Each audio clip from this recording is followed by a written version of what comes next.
उस समय देश का विभाजन हुआ, एक पीड़ा, देश को आजादी मिली, अधूरी आजादी मिली, उसका कहीं ना कहीं थोड़ा सा संतोष, ये सब तो है। लेकिन लाखों लोग जो अपना घर परिवार छोड़ करके और जो भारत देश है, स्वतंत्र देश है, इसकी ओर चल पड़े और जो उनके साथ बीती, उसका वर्णन करना वास्तव में बहुत ही मन को पीड़ा देता है। मुझे तो स्वयं उस समय जो घटनाएं हुई, हमारी दादी जी, हमारी नानी जी वो सुनाती थी कि कैसे कैसे निहत्थे हम 3 कपड़ों में ही घर से निकले, कोई सामान साथ लेकर के नहीं चल नहीं सकते थे, क्योंकि उस समय मन में कई भाव जागृत हो रहे थे। एक बात कही जाती है कि वहां से जो लोग आए अपनी जान बचाने के लिए आए, मैं कहता हूं ये अर्ध सत्य है, ये पूरा सत्य नहीं है। सत्य तो ये है कि उनको अपने देश भारत से प्यार था, इसलिए घर छोड़ करके वहां से चले। उन्होंने अपने धर्म पर अडिग रह करके अपने जीवन यापन मन में विचार किया कि मुझे अपना धर्म नहीं छोड़ना, इसलिए घर छोड़ा है।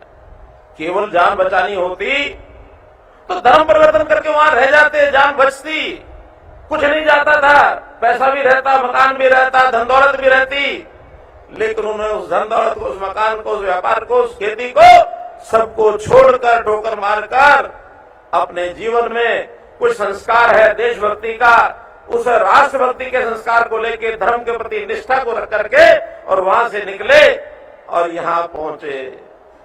पहुंचते समय कितनी कठिनाइयां उनको आई, सर धड़ से अलग कर दिए गए, गाड़ियों की गाड़ियां काट दी गई, लाखों लोग शहीद हुए। अब उन शहीदों को याद करने के लिए कांग्रेस ने तो सब भुला दिया था। मित्रों, उन्होंने कभी इस चैप्टर को याद नहीं किया कि लाखों लोग शहीद हुए हैं, उनकी शहादत की कीमत पर देश आजाद हुआ है और आज उनको हमको याद करना चाहिए, उन्होंने छोड़ दिया। मैं आज 2 व्यक्तियों का आभार प्रकट करना चाहता हूं कि पूर्व में तो जैसा बताया 2008 में स्वामी धर्मदेव जी और हंस जी महाराज, उन्होंने यानी जो पंचरत्न शहीद स्मारक समिति का गठन किया कि लाखों लोगों की शहादत को याद तो रखा जाए, कोई उनका स्मारक बनाया जाए। ये इसी क्षेत्र के अंदर, वो हरियाणा में ही उस स्मारक के लिए उन्होंने तैयारी की, जमीन भी ले ली है। और बाद में 2014 में जब विषय आगे बढ़ा, प्रधानमंत्री से चर्चा हुई तो उनका उन शहीदों को याद रखने के लिए 14 अगस्त का दिन हमको याद करना चाहिए, नई पीढ़ी को बताना चाहिए कि क्या पीड़ा थी, क्या देश था, क्या धर्म था। हमारी नई पीढ़ी इन चीजों को याद नहीं करेगी तो देश के प्रति प्यार क्या होता है, धर्म के प्रति अडिग निष्ठा क्या होती है, ये नई पीढ़ी को पता नहीं लगेगा। हमारे वीर बालकों ने, बाल हकीकत ने, गुरु गोविंद सिंह जी के बच्चों ने धर्म के प्रति अपनी निष्ठा जताते हुए अपना बलिदान दिया। उसके साथ भी प्रधानमंत्री जी ने जो दिसंबर में बाल शहीदी दिवस इस नाम से जो घोषणा की और साथ ही 14 अगस्त को विभाजन विवेश का दिवस, ये इसको भी स्मरण रखे और इस दिन को याद किया जाए, ये बात उन्होंने दी, जिसमें से आज का दिन ये याद लागू होगा। मित्रों, भाई बहनों, बहुत ही पहचाने उस समाज को हम दे सकते हैं। समाज के प्रति तरह तरह की टिप्पणियां की गई और कुछ टिप्पणियां तो नकारात्मक टिप्पणियां, जिससे कोई स्वीकार ही नहीं कर सकता। छोटे होते हुए मैंने सुना था, जो समाज पश्चिमी पंजाब को छोड़ करके भारतवर्ष में आया, उनको कहते थे कौन, पाकिस्तानी आ गया। अरे पाकिस्तानी आ गया, पाकिस्तान तो बना उसके बाद, उससे पहले ही जब ये घटनाक्रम था देश के विभाजन का, विभाजन को स्वीकार नहीं करेंगे, हम जो है भारत में पहुंचेंगे, जो स्वतंत्र भारतवर्ष में जाकर रहेंगे। पाकिस्तान के नागरिक तो एक दिन भी नहीं थे, लेकिन चिढ़ाने के लिए क्या, ये पाकिस्तानी आ गए। दूसरा शब्द प्रयोग करते थे कि रिफ्यूजी आ गए। ये ठीक है, जब कोई समाज छोड़ करके और अपने घर परिवार से यानी घर को छोड़ करके सैकड़ों हजारों किलोमीटर दूर जाके बसता है, उसको कुछ सहायता की आवश्यकता होती है। सरकारों ने सहायता की होगी, मैं नहीं मानता नहीं की होगी, लेकिन शरणार्थी वो होता है जो शरण में आकर के और हमेशा हाथ पसारे। इस समाज ने हाथ पसारने से मना कर दिया। मित्रों, एक चर्चा चलाई गई कि विस्थापित समाज इसको आरक्षण दे दिया जाए।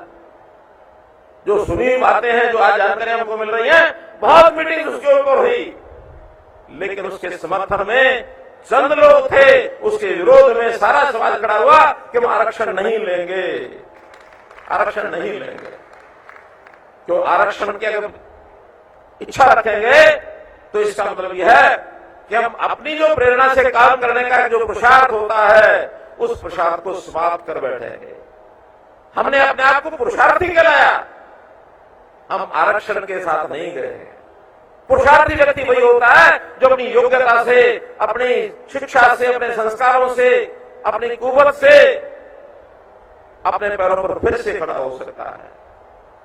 और मैं इस बात की भी चेतना सबके मन में आनी चाहिए कि ये जो समाज वहां से विस्थापित होकर के आया, न केवल अपने पैरों पर खुद खड़ा हुआ, बल्कि यहां आकर के नई नई विधा से कैसे अच्छा काम किया जा सकता है, कैसे अच्छा व्यापार किया जा सकता है, कैसे शिक्षा में आगे बढ़ा जा सकता है। इस समाज की एक देन स्थानीय लोगों के लिए ये भी है उस समय की कि बहुत व्यापार में आगे बढ़े और बाकी समाज को साथ लेके बढ़े, साथ लेके बढ़े।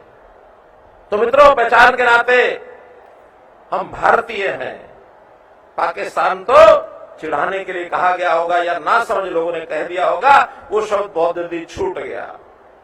फिर इसके बाद आया कि रिफ्यूजी हैं, इसका भी आपत्ति बहुत जोरदार तरीके से। मुझे याद है कि किशन मिड्डा जी ने एक बार विधानसभा में विषय उठाया था कि हम विधानसभा में पारित करें कि रिफ्यूजी नहीं कहा जाए। मैंने स्वयं उस समय कहा कि इसको तूल देने की आवश्यकता नहीं है। कुछ समय लोगों ने कहा होगा, लेकिन आज कोई भी नहीं कहा था। आज की स्थिति को समझना चाहिए, ये शब्द हमसे छूटा है। हम पुरुषार्थी हैं, हम अपने मेहनत करके, मेहनत करके काम करने वाले आगे हैं। अब एक शब्द का और द्वंद्व, जो जब 2014 में मुख्यमंत्री के नाते मुझे दायित्व मिला, उसका भी मैंने जगह जगह जाके व्याख्यान किया कि हम कौन हैं, हम पंजाबी हैं या हम हरियाणवी हैं। एक दुविधा का विषय, इसको मैं इतनी बड़ी सभा में इस मंच से कहना चाहूंगा कि हमारी प्रदेश की नागरिकता जो है, देश की नागरिकता हम भारतीय हैं। प्रदेश की नागरिकता आज जो हरियाणा, जो कभी इस पंजाब का ही हिस्सा होता था 1966 से पहले, हम जो कि पश्चिमी पंजाब से उधर आए थे, ये भी पंजाब का हिस्सा था। हम नागरिकता प्रदेश की भी पंजाबी थी और वह रहन सहन, भाषा, मूल, ये भी संस्कृति पंजाबी थी। लेकिन आज प्रदेश की नागरिकता के नाते हम हरियाणवी हैं। हम पहले हरियाणवी हैं मित्रों। पंजाबी हमारी संस्कृति है, पंजाबी हमारी भाषा है, पंजाबी के प्रति हमारा प्रेम हो सकता है, लेकिन आज भौगोलिक स्थिति से आज हम हरियाणवी हैं। इसलिए नारा मैंने दिया था उस समय कि हरियाणा एक, हरियाणवी एक। आज हमको इस हरियाणा से कोई अलग करके देखेगा तो ये भी दुविधा हमारे लिए खड़ी हो जाएगी। आज हरियाणा के ऊपर उतना ही प्रेम, स्नेह और दायित्व हमारा है जितना किसी और का है। इस बात को 78 साल हो गए मित्रों। इस भूमि के ऊपर हम काम करते हैं, यहाँ शिक्षा लेते हैं, यहाँ व्यापार करते हैं, यहाँ खेती करते हैं, यहाँ अन्न जल खाते हैं, तो इस प्रदेश के नागरिक हम हरियाणवी हैं। तो ये अलग अलग पहचान को ध्यान में रखते हुए एकदम हमको स्पष्ट रूप से आगे बढ़ना चाहिए कि हम ना तो जान बचाने के लिए वहां से आए, हम एक पराक्रम को देखते हुए, पुरुषार्थ को देखते हुए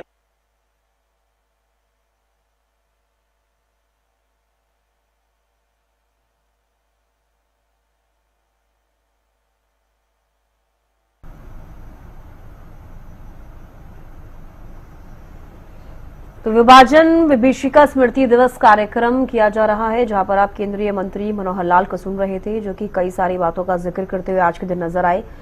हरियाणा को लेकर खास तौर पर कई बातों का उन्होंने जिक्र किया है। इस देश में हम व्यापार करते हैं और इस राज्य में जो खेती किसान करते हैं उनका भी जिक्र करते हुए नजर आए हैं। विभाजन विभीषिका स्मृति दिवस कार्यक्रम फरीदाबाद में किया जा रहा है, जहां पर सीएम नायब सिंह सैनी पहुंचे हैं और इसके साथ साथ ये तस्वीरें भी हम आपको दिखा रहे हैं। तो केंद्रीय मंत्री मनोहर लाल ने कई बातों का जिक्र किया है। लाखों लोगों के बलिदान की बदौलत देश आजाद हुआ, देश को प्यार करने वाले भारत लौट आए। हरियाणा एक, हरियाणवी एक, ये भी कहते हुए मनोहर लाल नजर आए हैं। 14 अगस्त की रात देश भूल नहीं सकता। त्रासदी का दौर था, देश का विभाजन हुआ, देश को अधूरी आजादी मिली। भारत प्रेम के लिए उन लोगों ने घर छोड़ा। केंद्रीय मंत्री मनोहर लाल इन सभी बातों का जिक्र करते हुए अपने संबोधन में नजर आए। लाखों लोगों की बदौलत ये देश आजाद हुआ, देश को प्यार करने वाले भारत लौट आए हैं। हरियाणा एक, हरियाणवी एक का नारा देते हुए भी मनोहर लाल नजर आए। उन्होंने कहा 14 अगस्त की रात देश भूल नहीं सकता। तो त्रासदी का दौर था, देश का विभाजन हुआ, देश को अधूरी आजादी मिली। विभाजन विभीषिका स्मृति दिवस कार्यक्रम में केंद्रीय मंत्री मनोहर लाल संबोधित कर रहे हैं और कई सारी बातों का अपने संबोधन में जिक्र करते हुए नजर आए। देश को प्यार करने वाले भारत लौट आए हैं। हरियाणा एक, हरियाणवी एक का भी नारा दिया मनोहर लाल ने। इसके साथ साथ उन्होंने कहा कि 700-800 साल में रात देश भूल नहीं सकता। 14 अगस्त की रात को देश नहीं भूल सकता है। त्रासदी का दौर था, देश का विभाजन हुआ। इन सभी बातों का जिक्र करते हुए आज नजर आए हैं। देश को अधूरी आजादी मिली है। विभाजन विभीषिका स्मृति दिवस कार्यक्रम जो है ये फरीदाबाद में चल रहा है। आप ये इस बार चुनाव 5 साल बाद नहीं 6 साल बाद कराएंगे। जो 71 का चुनाव 76 में होना चाहिए था, ना करा के 1977 में कराया। लोकतंत्र की हत्या हुई कि नहीं हुई? मित्रों, बहुत ऐसे विषय हैं जब से कांग्रेस डिरेल हुई और उसके बाद वही परिवार, इंदिरा गांधी के बाद राजीव गांधी के बाद कौन आगे आए? तो सोनिया गांधी आगे आए। विषय चल पड़ा, विदेशी महिला है। किसी ने सलाह दे दी कि आप बैकडोर से शासन चलाओ, पीछे से चलाओ, फ्रंट पर मत आओ, और मनमोहन सिंह के हाथ में बागडोर दे दी। रिमोट कंट्रोल सोनिया गांधी के हाथ में। यह भी परिवारवाद का एक नया स्वरूप। और उसके बाद नया खेल कि अब सोनिया गांधी आ नहीं सकती, मनमोहन सिंह के बाद कौन आए? राहुल गांधी आए। ये और कांग्रेस का दुर्भाग्य। अब इस समय देश की जनता समझ गई कि परिवार से बाहर जाने नहीं देना चाहते, और जब समझ गई तो देश की जनता ने लोकतंत्र का सही उपयोग करते हुए नया शासन लाए कि अभी कांग्रेस को नहीं आगे आने देंगे। कांग्रेस के विकल्प के रूप में भारतीय जनता पार्टी 2014 में आई, और आज देश की जनता भारतीय जनता पार्टी नरेंद्र मोदी के साथ इसलिए खड़ी है कि आज सत्ता लोलुपता उनको दिखती नहीं है। मोदी जी इस प्लेटफॉर्म पर चाय बेचते थे, कभी सपने में भी नहीं सोचा होगा कि देश का प्रधानमंत्री बनना है। मनोहर लाल खेतों में काम करता था, छोटे किसान का एक बेटा, कभी जीवन में सोचा नहीं कि प्रदेश का मुख्यमंत्री बनूंगा। हमारे नायब सिंह जिनके घर भी मैं जाता था, हमारे बड़े पुराने साथी, कभी उस समय सोचा नहीं होगा कि मुख्यमंत्री बनेंगे। और हरियाणा की जनता ने, नरेंद्र मोदी जी ने, हमारे पार्लियामेंट्री बोर्ड ने नायब सिंह सैनी को मुख्यमंत्री बनाया। ये लोकतंत्र है। इस लोकतंत्र को बचाना है तो परिवारवाद को खत्म करना होगा। आज भी कांग्रेस की जो बदहाली है, जो बुरी हालत है, और उसमें से जो गलतफहमियां उनके घर में हो गई हैं, उस गलतफहमी को जब तक नहीं दूर करेंगे कांग्रेस भी भला नहीं होगा, पार्टी के नाते तो भला होगा नहीं, देश सुरक्षित चलेगा। लेकिन हम चाहते हैं लोकतंत्र में विपक्ष पार्टी भी होनी चाहिए। उनको गलतफहमी क्या हो गई? राजीव गांधी हवा में उड़ते हैं, जमीन पर पैर नहीं है। इस लोकतंत्र का नकारने का काम उन्होंने क्या नया खड़ा कर दिया कि चुनाव तो जीत नहीं सकते, और सामने विरोधियों पर, जो उनके विरोधी हैं यानी सत्ता पक्ष में आज हम हैं, तो आरोप क्या लगाया कि वोट की चोरी कर ली है। हमने कहा वोट की चोरी की है कि नहीं की है? जो वोटर लिस्ट है उसको कम से कम उसकी स्क्रूटिनी तो होनी चाहिए, उसकी जांच तो होनी चाहिए कि कौन नागरिक इस देश के हैं, इस देश के, और कौन देश से बाहर के नागरिक हैं। स्क्रूटिनी शुरू की तो काम क्या शुरू किया? उल्टा चोर कोतवाल को डांटे कि तुमने चोरी की है। हमारा कहना चोरी की है, आज स्क्रूटिनी होगी, वोट अगर उसमें से कुछ कम हो जाएंगे तो इसकी तकलीफ उनको क्यों है? उनको तकलीफ इसलिए है कि जो विदेश से आए हुए लोग या जो इस देश के नागरिक नहीं है, वो जो वोटर बन गए हैं पिछले 20 साल में, नुकसान अल्टीमेटली कांग्रेस को होना है, इसलिए तकलीफ है। तो वोट चोरी उन्होंने की थी या वोट चोरी हमने की थी? हम तो उस वोट को शुद्धता की ओर ला रहे हैं कि जो आज तक वो चोरी कर चुके, सत्ता में तो नहीं आए, लेकिन आगे अगर उसको रोकेंगे तो ये जो गलतफहमी है कि हमारी जीत हो गई, हमारी जीत हो गई, किसी बच्चे के अगर 99 नंबर आ जाए तो शेखी मारता है, मेरे 99 नंबर आ गए, 99 नंबर आ गए। और जब पिताजी पूछते हैं कि बेटा 99 कितने में से आए, तो कहता जी वो तो 542 में से आए हैं। 542 से 99 आके खुश होते हैं। तो ये उनकी खुशी का ये भी विषय खत्म हो जाएगा। आज सब प्रदेशों के अंदर ये जो SIR है, इसकी स्क्रूटनी है, इसकी ठीक से जांच हो रही है। ये जांच हर एक प्रदेश में होगी और पहली बार नहीं हो रही, ये 2003 और 4 में भी हुई थी, 2, 3, 4 में हुई, आज 20 साल के बाद फिर हो रही है 2025 में, और आने वाले 20 साल के बाद फिर भी होगी। ये चुनाव आयोग का काम है समय समय पर अपनी वोटर लिस्ट को शुद्ध करना। तो मित्रों, ये सब इसलिए हो रहा है कि उनको लगता है कि जिसके सहारे हम आगे बढ़ना चाहते थे, विदेशियों के सहारे पर, जो इस देश के नागरिक नहीं है और किसी प्रकार से वोट बनवा लेते हैं, उनके सहारे से अब लाखों वोट उनके बाहर जाएंगे और थोड़ा नीचे आएंगे। ये खतरा उनको है। तो जैसे चोर मचाए शोर, ऐसा शोर वो मचा रहे हैं। दुर्भाग्य है कि पिछले 20 दिन से 21 अगस्त से 21 अगस्त कब शुरू हुई थी? 21 अगस्त को पार्लियामेंट 21 जुलाई से शुरू हुई थी। तो 21 जुलाई से शुरू हुई और एक भी दिन उन्होंने ठीक ढंग से पार्लियामेंट को चलने नहीं दिया। वो क्या समझता है? जनता समझती नहीं है क्या? जनता समझती है। जनता को पता है कि केवल शोर के लिए शोर, चोर मचाए शोर, उल्टा चोर को ताल को डांटे, इस भूमिका के आगे बढ़ रहे हैं और आज जनता उनको दुत्कारने लग गई है। मित्रों, कुछ उनके पल्ले लगने वाला नहीं है। विषय न हो तो ऐसे ही होता है। नाच न जाने आंगन टेढ़ा, कितनी कहावतें दी जा सकती हैं। तो इस प्रकार आज वो लोकतंत्र के चुनावी पद्धति से भागने के लिए ये सब प्रयत्न कर रहे हैं। उनके हाथ पल्ले कुछ लगेगा नहीं। बात थोड़ा राजनीतिक में इसलिए लेके गया हूं कि इनकी वृत्ति ऐसी है। देश का आजादी से लेकर आज तक एक ही वृत्ति इनकी चली आ रही है। लेकिन अब गारंटी से कहा जा सकता है कि इस देश की जनता जागरूक हो चुकी है। इस देश का कोई बाल बांका नहीं कर सकता। मित्रों, कोई नहीं कर सकता है। विभाजन, तो नए विभाजन की बातें भी कई लोग करते हैं कभी कभी कि देश कहीं ऐसा ना हो, नॉर्थ ईस्ट बाहर ना हो जाए देश से। आज नॉर्थ ईस्ट भी जो इनके द्वारा बीज बोए गए थे विभाजन के, उनको दूर करके आज वो सब लोग भारतवर्ष की इतनी प्रशंसा करते हैं। भारतवर्ष के साथ अपने आप को जोड़ लिया उन्होंने। जिस कश्मीर की हम बात करते थे कि 370 के कारण से वो कहीं टूट ना जाए, अलग ना हो जाए, 370 खत्म करके और कश्मीर का वो हिस्सा आज अभिन्न अंग बन गया भारतवर्ष का।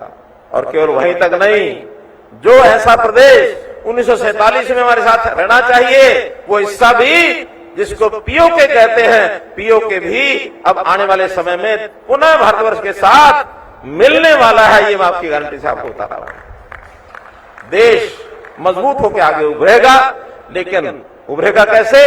तभी उभरेगा कि नई पीढ़ी को देश की ये जो पीड़ाएं हैं, देश के अंदर जो घटनाएं हुई हैं, जिस प्रकार की सोच यहाँ के नेताओं की बनती है और जो देश को हमेशा ताक पर रख करके मैं मेरा देश ऐसा मान के चलते हैं जैसे देशी मैं हूं, देशी मेरे परिवार का बन गया है, ये अब कभी पूरा नहीं होगा।